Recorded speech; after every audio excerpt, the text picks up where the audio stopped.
झाड ही कादंबरी आत्ता मागच्या महिन्यात 10 तारखेला त्याचं प्रकाशन झालं. प्रॉमिथियस बुक्स नावाची प्रकाशन संस्था आहे, नवीन प्रकाशन संस्था आहे. झाड फक्त देत आलंय, तरी झाड तोडलं तर झाड उन्हात उभं राहतं आणि आपल्याला सावली देतं. पण आपण पुन्हा उन्हात उभा राहून झाडाला तोडतो, आपण उन्हात यायचं काम. एखादं झाड मुलांमध्ये इतकं सहभागी होतं. सरांनी हे पण दाखवलं की मुलं हे झाडाला किती प्रिय असतात आणि मुलंही किती झाडामध्ये एकरूप होतात. अगदी बरोबर. हे झाड हे ज्या दिवशी तुम्ही झाडाचा अंत करताय, समजून घ्या पृथ्वीचा सुद्धा अंत जवळ आलेला आहे. आपल्याकडे एका उद्योगपतीला 50-50 बॉडीगार्ड असतात गन घेऊन. एका मंत्र्याला 50-50 Z+ सुरक्षा असते गन घेऊन. हो. बरोबर ना? हो. मग आपल्याकडं 20 विद्यार्थ्यांना एक शिक्षक मिळून दे. नमस्कार, मी गणेश पोगळे. लेट्सअपमध्ये आपल्या सगळ्यांचं स्वागत आहे. मराठवाड्यातलं जालना जिल्हा आणि जालना जिल्ह्यातून घनसावंगी तालुका, गुले पाडळसिंग म्हणून त्यांचं गाव आहे. ते गाव सोडायचं, औरंगाबादसारख्या ठिकाणी यायचं. या ठिकाणी यायचं म्हणजे आपली बहीण आहे किंवा नातेवाईक आहे, त्या अनुषंगाने यायचं आणि शिक्षण घ्यायचं. आणि शिक्षण घेत असताना कोरडवाहू शेती, कुठलंही पीक त्याच्यामध्ये पाण्याचं नाही. जसं पीक मिळतील, जसे उत्पादन मिळेल तसं गुजराण करायची. परंतु वडिलाचा घरचा सहकार्य असतं, कुटुंबाचं सहकार्य असतं. याच्या बळावरती हा प्रवास करायचा आणि पुढे जाऊन कुठल्या तरी कंपनीत रात्री दिवसा कधीतरी सुट्ट्यात 3-3 महिने काम करायचं आणि पुढं आपण शिकायचं. तर असं सायन्स फॅकल्टीकडे शिक्षण घेतलं आणि पुढं परंतु एक कायमस्वरूपीची लिहिण्याची एक आवड असते, वाचण्याची एक आवड असते. ही आवड आपल्या आयुष्यामध्ये आपण एका गंभीर स्वरूपाची जशी उतरण किंवा गंभीर स्वरूपाने पुढे जायला अशा हिशोबाचा विचार करायचा आणि लिहित राहायचं. कुठेतरी एखादा माणूस आपल्याला आधार मिळतो, त्या माणसाच्या आधाराने काहीतरी करता येतं. तर अगदी वयाच्या 10वी-12वीच्या काळातच एखादं पुस्तक प्रकाशित व्हावं अशी परिस्थिती आहे. गावाकडच्या कविता नावाने पुस्तकं प्रकाशित झालं आणि काही कविता छापून यायच्या. त्याचा एक उत्साह असतो की आपलं पेपरमध्ये नाव आलं आहे. हा काळ जर एक 10-20 वर्षाचा, 15 वर्षाचा पाठीमागचा असेल तर अधिक आनंदाच्या गोष्टी असतात त्या. आज जरी त्याला महत्त्व नसतं तरी त्या काळात अनेक महत्त्वाच्या गोष्टी त्या घडायच्या. कुठेतरी छोटं नाव आलं तरी आनंद वाटायचा. तर असं होत असतानाच आत्ताची झाड ही नावाची कादंबरी आहे. गणेश गुले यांची ही कादंबरी. याच्या अगोदर त्यांची सुंदर माझी शाळा हे बाल कविता संग्रह आला होता. याच्यानंतर ह्या पुस्तकाची बरीच चर्चा आहे आणि त्यांनी आता आदरणीय दासो वैद्य म्हणून ज्या कवी आहेत, डॉक्टर बाबासाहेब आंबेडकर मराठवाडी विद्यापीठ, त्यांचंही बाल साहित्य आहे, कविता आहेत, मुलांसाठी लिहितात. तसे गणेश गुलेही मुलांसाठी लिहितात. तर त्यांच्या ह्या पुस्तकाच्या आणि कादंबरीच्या निमित्ताने आपल्याला त्यांच्याशी बोलायचं आहे. तर सर, पहिला प्रश्न असा होता की इतक्या दिवसापासून लिहित आहेत, सायन्स फॅकल्टीत होतात, क्लासेस घेऊन आपली गुजराण केली, कधी कधी नोकरी करून गुजराण केली, तर हे सगळं सायन्स फॅकल्टीकडे असताना हे लिहिण्याचं ओढ कशी लागली? खरं तर हा खूप चांगला प्रश्न आहे. सगळ्यात आधी मी आपल्या सर्व रसिकांचे आणि ऐकणाऱ्यांचे मी आभार मानतो. लेट्सअप मराठी आणि तुमचे मी आभार मानतो की त्या निमित्तानं बालसाहित्याबद्दल मला तुम्ही बोलतं करत आहात. तर प्रश्न असा आहे तुमचा की सायन्स फॅकल्टी असताना याची आवड का लागली? खरं तर आवड आधी होती आणि सायन्सला मी नंतर गेलो. शाळेत असतानाच पाठ्यपुस्तकातल्या कविता, अभ्यासक्रमातल्या कविताच आमच्यापर्यंत आल्या, कारण की अवांतर वाचनाचा तो काही तसा आमच्याकडे तशी काही उपलब्धी नव्हती पुस्तकांची. त्यामुळं त्यावेळी आपण जाणीव नसायची, तशी पुस्तकं नव्हती, तसं वातावरणही नव्हतं. ज्या भागात आपण राहतो, घनसावंगी तालुका, त्यात छोटंसं खेडेगाव गुलेपाडा, जिथं बसही येत नव्हतं, अशा गावात राहून अवांतर वाचन काही होईल किंवा असे काही पुस्तकं उपलब्ध होतील असं काही वातावरण नव्हतं. पण पाठ्यपुस्तकातल्या कविता मात्र आम्ही पुन्हा पुन्हा वाचायचो, त्याची पारायण करायचो आणि त्यामधनं कवितेची एक गोडी लागली होती. पण जेव्हा गाव सोडून मी इकडे आलो शहरामध्ये, तेव्हा गावाची आठवण यायला लागली. गावातल्या बालपणाची आठवण यायला लागली, नदीची, नाल्याची, ओढ्याची, त्या मित्रांची, त्यांच्यासोबत जे काही शेतात आम्ही काही ज्या मस्त्या केल्यात, जे काही फळं चोरून खाल्लीत, त्या सगळ्यांची एक तीव्र आठवण आईची, बहिणीची, वडिलांची. आणि मग त्या आठवणीला शब्दरूप कवितेनं दिलं. आणि मग त्या कविता ज्या गावाकडच्या कविता झाल्या आणि मग त्या कविता लिहायला लागलो. मग त्या कवितेचं पुस्तक झालं, त्या कविता दैनिकात छापून आल्या, कौतुक व्हायला लागलं. आणि कौतुक कोणाला नको असतं. आणि मग त्याच्यावर मग आपण काहीतरी इतरांपेक्षा वेगळे आहोत. वर्गात जे काही 30-40 मुलं आहेत, 50 मुलं आहेत, त्याच्यापेक्षा आपल्याकडे काय वेगळं आहे तर आपल्याला कविता लिहिता येते. मग ते वेगळेपण घेऊन मी पुढं अधिक वाचायला लागलो, अजून कविता वाचायला लागलो, अजून कविता लिहायला लागलो आणि मग त्याच्यानंतर सायन्सला आलो. त्यामुळे कविता लिहिणं आधी आणि सायन्स नंतर. आता माझा पुढचा प्रश्न असा होता की मला असं दिसतं की आठवण याचं मुळे, कविता लिहिण्याचं आठवण मुळे, कारण शहरात आलो की आपल्याला तुम्ही जसं म्हणतात झाड, नदी, शाळेतली मुलं, छोटी छोटी सगळे जे काय तुमच्या आठवण आहेत याचं सगळं आहे. परंतु हा बी एक उद्देश असतो की आपल्याला लिहितोय ते एखाद्या गंभीरतेकडे जातं, एखाद्या कुठल्या तरी हास्य कवितेकडे जातं. ही बालकवितेकडे कसं गेलं? त्याचं कारण झालं असं की एकदा मी माझी मोबाईल नावाची एक छोटीशी कविता होती. हं. आणि ती कविता दैनिक दिव्य मराठीच्या किड्स कॉर्नर ह्या सत्रात ती राज्य पानावर छापून आली. छोटीशी कविता होती, 4-5 कडव्याची. आणि सकाळी 7:30-8 वाजता मला फोन आला. जळगाववर कुठून तरी फोन आला आणि तुमची कविता वाचली आणि ती मला खूप आवडली. तर तेव्हा मला काही नाही वाटलं. पहिला फोन आला, मग थोड्या दुसरा फोन आला, तिसरा फोन आला आणि तुम्हाला आश्चर्य वाटेल, त्यावेळेस आम्ही काहीतरी एका उपक्रमात आम्ही सगळे मित्र सोबत होतो.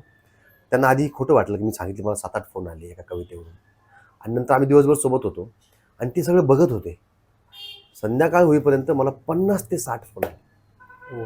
आणि ते सगळे फोन महाराष्ट्राच्या कानाकोपऱ्यातून, विशेषतः पश्चिम महाराष्ट्रातून ते त्यांची संख्या जास्त होती. पण वयोगट जर बघाल तर लहान नातू फोन करतोय आणि आजोबा पण फोन करतोय. ओके. शाळेतला शिक्षक पण फोन करतोय आणि एका घरातली लहान पोरांचे फोन. गईने पण फोन करते आणि त्यांनी ती कविता आवडते. मग आम्ही विचार करायला लागलो की बाबा इतकी मोठी भूक, एका बालकवितेची इतकी मोठी भूक. हां. आणि मग लक्षात आलं की नाही, हे एक वेगळं जग आहे.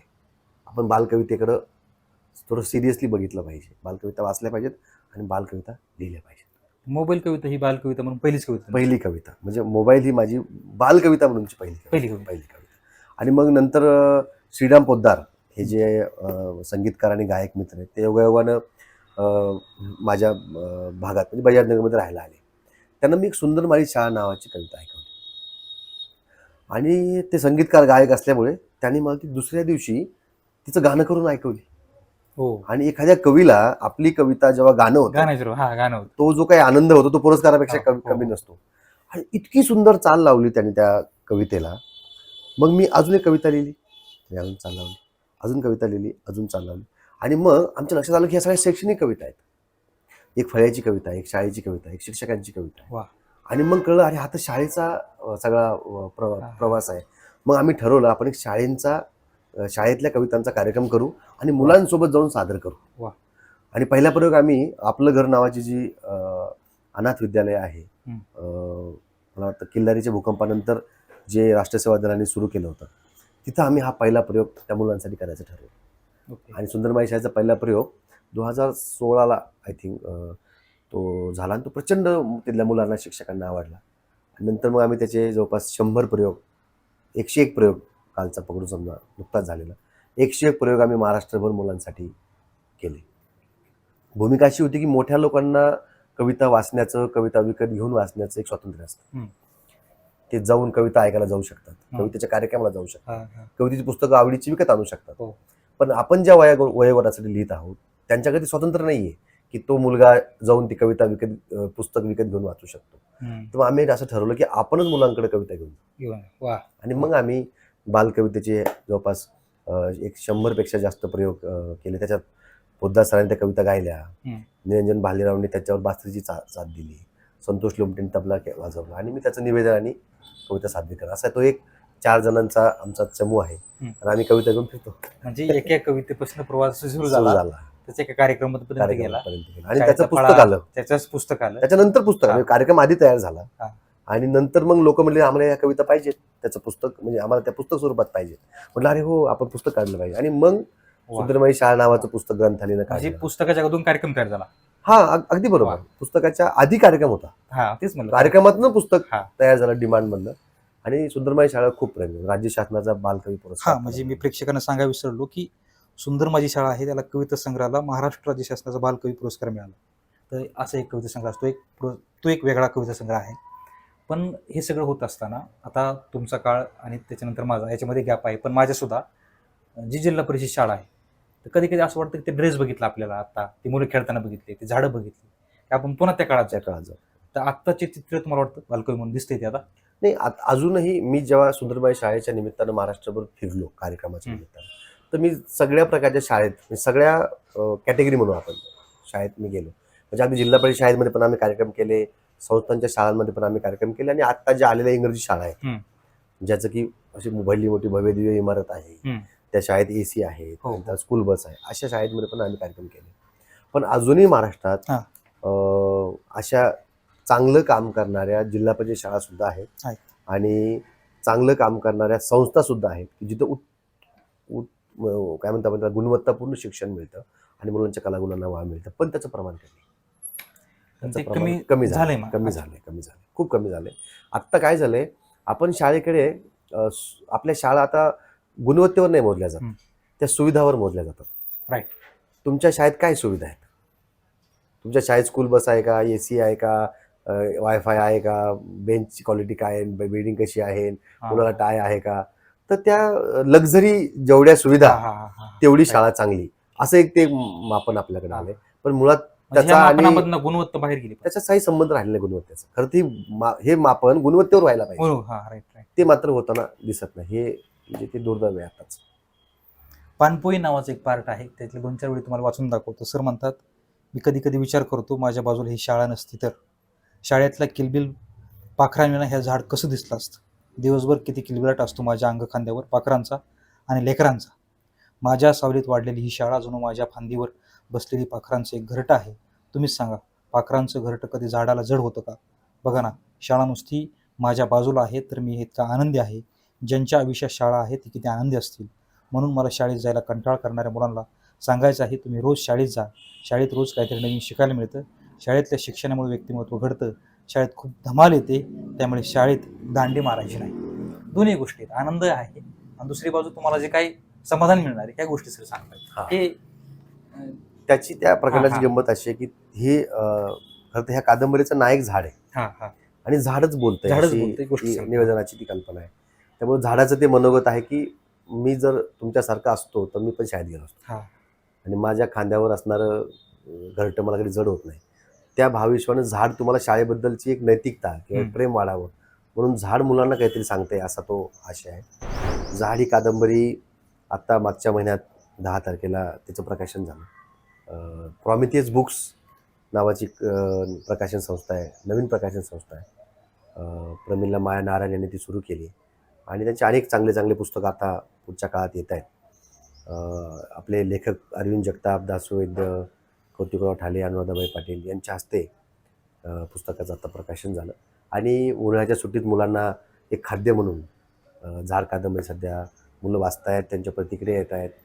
आणि झाड मराठी शाळा आणि झाडाच्या भोवती जे आत्ता आपल्या महाराष्ट्रभर देशभर घडतंय त्याच्याबद्दल मुलांच्या मनात जे मुलांचं एक जग आहे, त्या मुलांच्या मनाच्या जगात सुद्धा झाडाला किती महत्त्वाचं स्थान आहे हे अधोरेखित करणारी खरं तर ती कादंबरी आहे.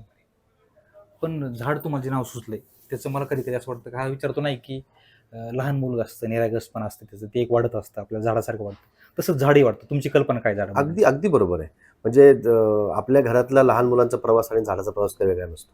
आपण म्हणतोच की मुलं ही फुलासारखी असतात. फुल हे झाडाचंच फळ आहे, मुद्दा तो आहेच. आणि झाडाला भावना असतात. मुळात झाडाकडून शिकण्यासारखं तर किती आहे. म्हणजे झाडासारखी प्रेरणादायी गोष्टच नाही. झाड फक्त देत आलंय. झाड सावली देतं, झाड फळं देतं, झाड फुलं देतं, झाड जगायला शिकवतं, झाड ऑक्सिजन देतं, झाड मागत काहीच नाही. झाड फक्त देत आलंय.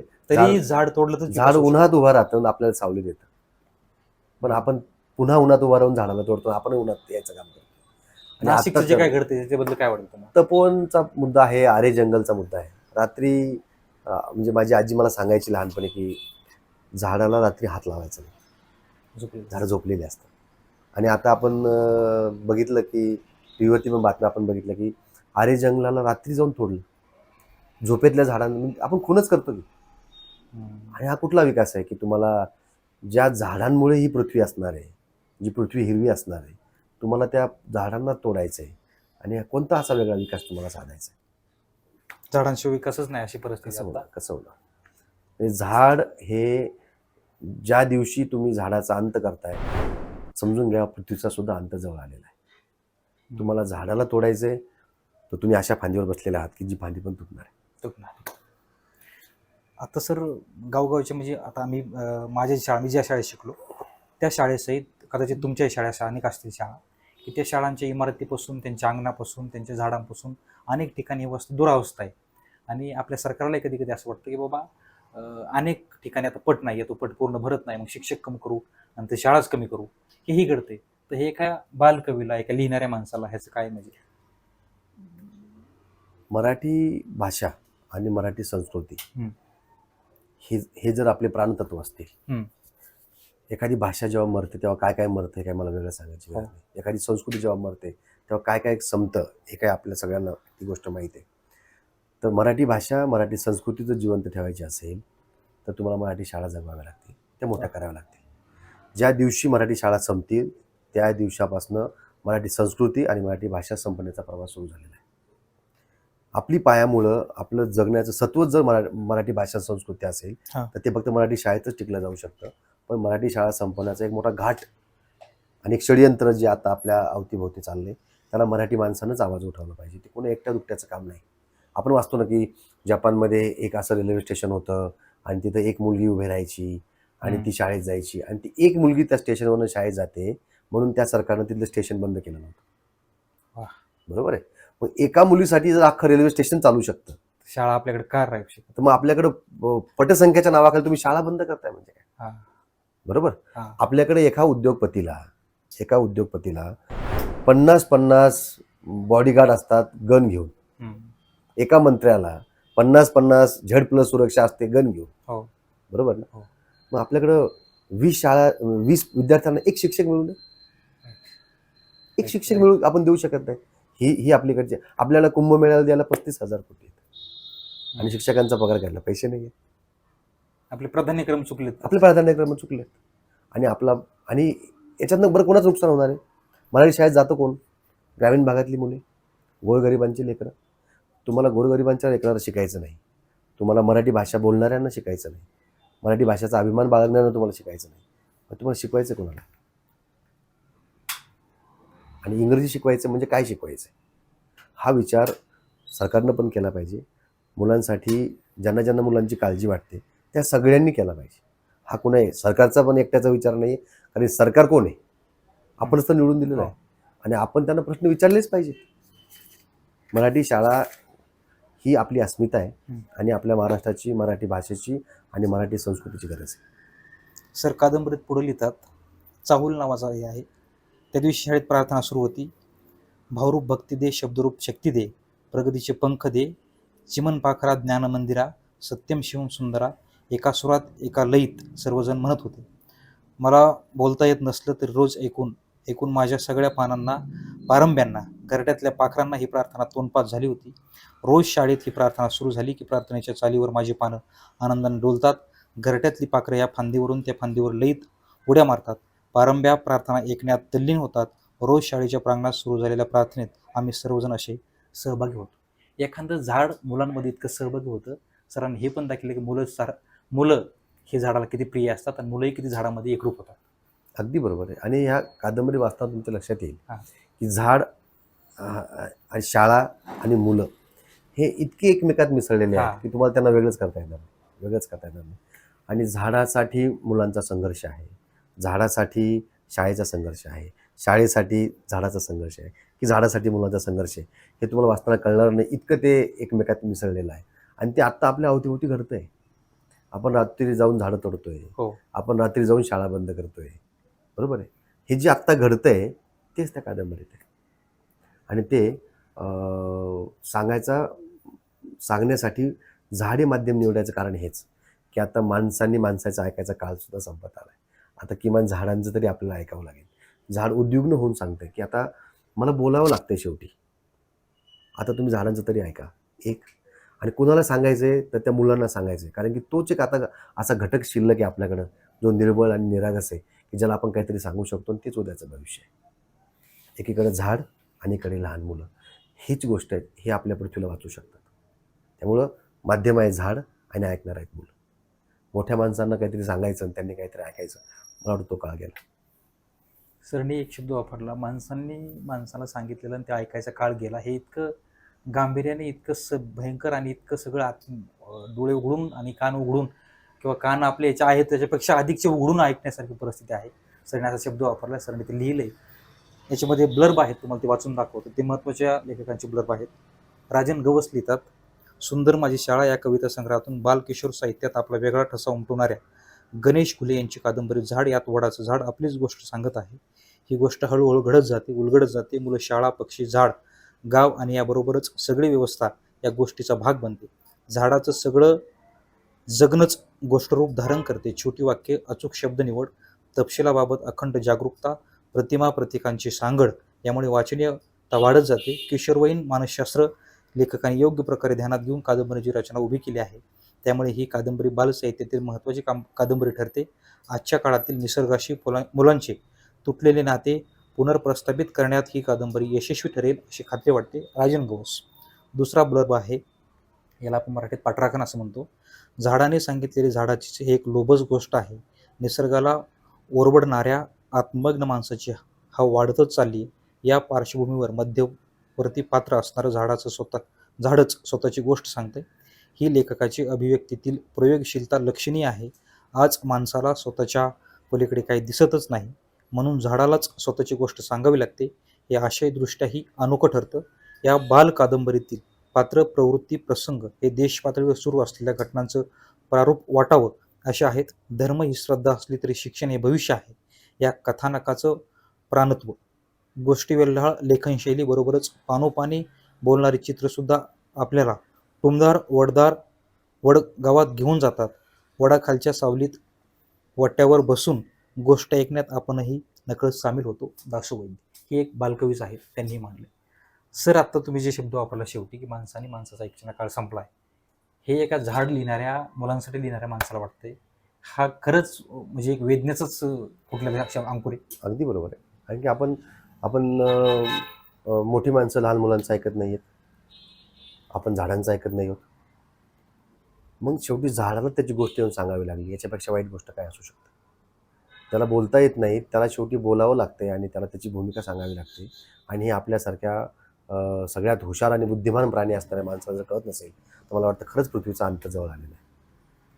हे होते गणेश गुले सर. हे झाड नावाचं तुम्ही बघा पुस्तक आहे, चित्र आहे शशी शेट्टे म्हणून. प्रॉमेथियस हे प्रकाशन आहे. तुम्हाला सुद्धा हे पुस्तक घेता येईल, वाचता येईल. आणि झाड मुलांशी बोलतंय, कसं बोलतंय. आज माणसांनी माणसाचा ऐकण्याचा काळ संपलाय. आज आपण जरी हा उन्हाळा आहे, आपल्याला एक 2-3 महिन्याचा 4 महिन्याचा काळ वाटला तरी अख्खा आयुष्य भनंग होऊन अख्खा जिंदगी आणि अख्खी पूर्ण आयुष्य एखाद्याचं उन्हाळा होऊ नये याच्यापासून जर वाचायचं असेल तर आपल्या लेकराप्रमाणे आपल्या मुलांनाही, आपल्या झाडांनाही वाचवावं लागेल, हे ते सांगतायत. ही गोष्ट सगळ्यांच्या दारोदारी घरोघरी पोहोचो, मुलांमध्ये रुजव.